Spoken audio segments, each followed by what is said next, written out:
નમસ્કાર મિત્રો, કેમ છો? બધા મજામાં? આશા રાખું છું બધા મજામાં જશો. ફરી વખત એક નવા વિડીયોમાં તમારું હાર્દિક સ્વાગત કરું છું. આ વિડીયો આપણે સિંહ સંરક્ષણને લગતો બનાવી રહ્યા છીએ કે જ્યારે પણ તમે સિંહને જુઓ છો ત્યારે તમારે કેવી રીતના પગલાં ભરવા, શું કરવું શું ના કરવું એના વિશે છે. જ્યારે તમે સિંહ તમારા ખેતરમાં હોય ત્યારે શું તમારે કોઈને બીજાને બોલાવવા, કોલ કરવા? જ્યારે સિંહ રસ્તા પર જતો હોય શું ત્યારે તમારે લોકોને ભેગા કરવા? જ્યારે સિંહ રાત્રિના સમયે કોઈ ખેડૂત મિત્ર જાતા હોય વાડીએ, પોતાની ખેતીવાડી હોય સામાન્ય રીતે, ત્યાં જો રાત્રિના સમયે જતા હોય અને સિંહ જો રસ્તામાં આવે તો તેઓને શું કરવું તેના વિશે. સિંહ જ્યારે જે ગોવાળ હોય પોતાના માલઢોર સારતા હોય અને ત્યારે જો અચાનક આવી જાય તો ત્યારે કેવા પગલાં લેવા જેવી વાતો આપણે આ વિડીયોમાં કરશું. તો વિડીયોમાં એન્ડ સુધી બન્યા રહેશો અને જો વિડીયો તમને ગમે તો લાઈક કરો, શેર કરો અને જો તમે અમારી ચેનલમાં નવા હોય તો ચેનલ સબસ્ક્રાઈબ કરો, જેથી કરીને ફોરેસ્ટને લગતા અને વન્ય પ્રાણીને લગતા અવારનવાર જે અમે વિડીયો અપલોડ કરતા રહીશું એની નોટિફિકેશન તમને મળતી રહે. તો ચાલો મિત્રો વિડીયો શરૂ કરીએ. સ્ટાર્ટિંગમાં જ મેં તમને વાત કરી કે જ્યારે પણ તમારા ખેતરમાં સિંહ હોય તો તમારે બિલકુલ ગભરાવવું નહીં. એક તો તમે તમારો મેળો ઊંચી જગ્યા હોય ત્યાં તમારે ચાલ્યું જવું, સેફ જગ્યા કહેવાય. બીજું, સેફ જગ્યા ના હોય તો કોઈ વાંધો નહીં, શાંતિથી જે જગ્યાએ છો તે જગ્યાએ ખડે રહો, ત્યાં જ ઊભા રહો, કોઈ હરકત ના કરો. સિંહ તમને કંઈ નહીં કરે, સિંહ તમારી બાજુમાંથી નીકળી જશે. અને જો એવું લાગે કે વધારે આક્રમક સિંહ છે તો તમારે સિંહનું જ્યારે ધ્યાન ના હોય ત્યારે તમે પીછેહટ કરી શકો, પણ દોડવું નહીં એમ. બાકી તમે બેસી જાઓ, ઊભા રહો, સિંહ તમારી બાજુમાં ડારો દઈને વયું જશે, બાકી સિંહ તમને કંઈ નહીં કરે. બીજું કે સિંહ જ્યારે રસ્તા ઉપર રોડ ઉપર જતો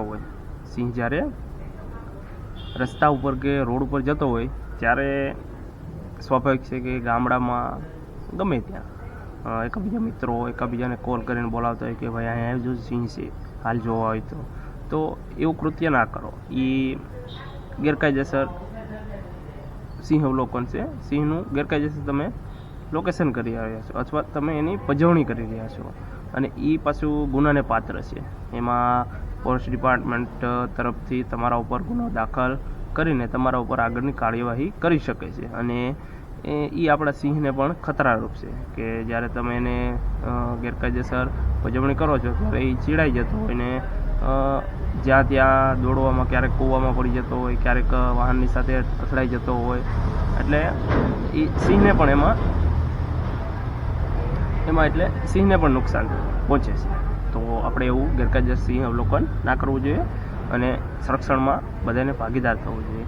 બીજી વસ્તુ કે જ્યારે ખેડૂત મિત્ર કોઈ સાંજના સમયે પોતાની વાડીનું ધ્યાન રાખવા જતો હોય ત્યારે કેવી રીતનું એને પગલાં ભરવા કે જેથી કરીને સિંહ તેને નુકસાન ના કરે. તો ખેડૂત ભાઈઓને મારી એટલી જ વિનંતી કે સિંહ છે એ તમારો મિત્ર છે, તમારો દુશ્મન નથી. તમે એવું કોઈ દિવસ વિચાર્યું છે કે પહેલાંના સમયમાં જ્યારે તમે વાવપે ન જતા ત્યારે ખબર હોય તો ભૂંડ અને ઘણા બધા એવા અસામાજિક તત્વો છે જે ચોરી કરતા, માંડવીની ચોરી કરતા, પૂનમનો સમય હોય ત્યારે તેઓ રાત્રિના સમયે કપાસ વીણી જતા કે તમારું જે કોઈ પાક હોય એને ઊભો ખીણીને લઈ જતા. તો હવે ખેડૂત મિત્રો એવું થાય છે, નહીં થતું હોય. એનું કારણ છે હવે તમારો મિત્ર કે જે સિંહ છે એ હાલ ગમે તે આટા ફેરા મારે છે, એટલે ઘણાને બીક તો લાગે જ, એટલે કોઈ ખેતરમાં નહીં ઘૂસતા હોય. એટલે એ તમારા માટે એક બેનિફિટ છે. એટલે તમે પણ સહકાર આપો સિંહ સંરક્ષણ બાબતમાં. જો તમે સહકાર નહીં આપો તો કોણ સહકાર આપશે? તમે રાત્રિના સમયે જ્યારે એકલા જતા હોય ત્યારે તમારી સેફટી માટે હું કહું કે તમારે હાથમાં લાકડી રાખવી, બત્તી રાખવી અને સિંહ જ્યાં પણ મળે ત્યાં ઊભું રહેવું. બત્તી બંધ ના કરવી. બત્તી બંધ કરો તો એ ચાલે, પણ બત્તી રેગ્યુલરલી આપણે ડરી જતા હોય એટલે બત્તી ના બંધ કરો તો પણ ચાલે, પણ તમારે ગભરાવાનો નહીં. જ્યાં ઊભા છો ત્યાં જ ઊભું રહેવાનું. સિંહ તમારી બાજુમાંથી નીકળી જશે એટલે એનો કોઈ ઇસ્યુ નથી, પણ તમારે ભાગવું નહીં અને એની પજવણી ન કરી કે ભાઈ મારા ખેતરમાં આવ્યો છે હું એને કાઢી મૂકું એમ. એટલે એવી રીતનો આપણે વર્તાવ નહીં કરવાનો. પછી ગોવાળભાઈની વાત કરું તો જ્યારે પણ ગોવાળ પોતાના માલને સારવા જતા હોય ત્યારે સ્વાભાવિક છે કે પોતાના માલને બચાવવા માટે ગમે તે કરી શકતા હોય, પણ એનાથી પોતાને પણ ખતરો વધી જતો હોય. એટલે એવું કૃત્ય ના કરવું, જેથી કરીને તમને પણ સિંહ હેરાન કરી શકે, સિંહ તમારા ઉપર પણ હુમલો કરી શકે. એવું હોય કે દાખલા તરીકે સિંહ આ જગ્યા ઉપર રહી છે, લાઈક આપણે એક લોકેશનની વાત કરીએ કે સિંહ એક ઝાડીવાળા વિસ્તારમાં રહી છે અને ત્યાં ઘાસ મોટું છે, ત્યાં તમારે માલને ચરાવવા જવું છે, તો ત્યાં ચરાવવા ના જવું. એનું કારણ છે કે ત્યાં સિંહ ઓલરેડી રહે છે, તો તમારે ખોટું જોખમ લેવા જવું અને ત્યાં પોતાના જે માલઢોર હોય એને સારવા જવા, એના કરતાં તમે એવી સેફ જગ્યા પર સારો કે જ્યાં સિંહ ના આવી શકે, અથવા આવે તો તમે ચેતી જાઓ, આગળથી ચેતી જાઓ તો તમે તમારા માલઢોરને લઈને આગળ વધી શકો, એનાથી સુરક્ષિત દૂરી બનાવી શકો. તો એવી રીતે માલઢોરવા જે ચારતા હોય ગોવાળ, એને પર મારી એક રિક્વેસ્ટ છે કે તમે પણ સિંહ સંરક્ષણમાં થોડોક સહયોગ કરો, કે જેથી કરીને આપણે આ એશિયાટિક લાયનનું આપણે શું કહેવાય એનું ઘર જે હાલ બરબાદ થઈ રહ્યું છે, આપણે કહીએ ને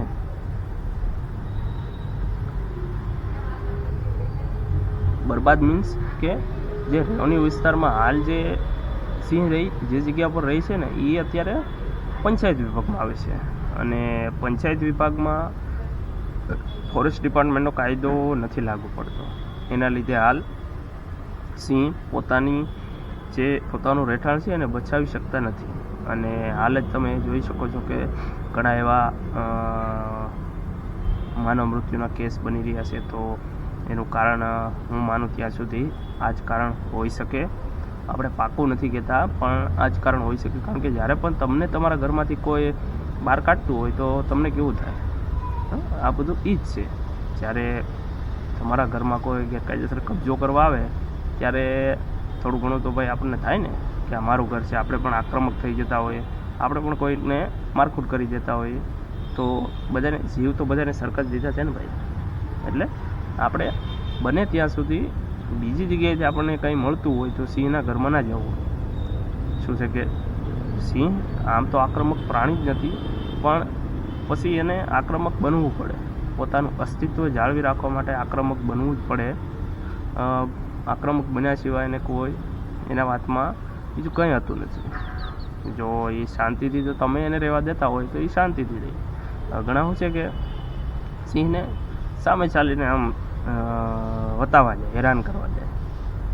પછી હવે આપણે સામે ચાલીને હેરાન કરીએ તો પછી સિંહ તો સ્વાભાવિક છે ભાઈ, વન્ય પ્રાણી છે, એ પણ હુમલો કરવાનો. તો આ વિડીયોમાં બસ આટલું જ. આગળના વિડીયોમાં ફરી આપણી મુલાકાત થશે. જય હિન્દ, જય ભારત.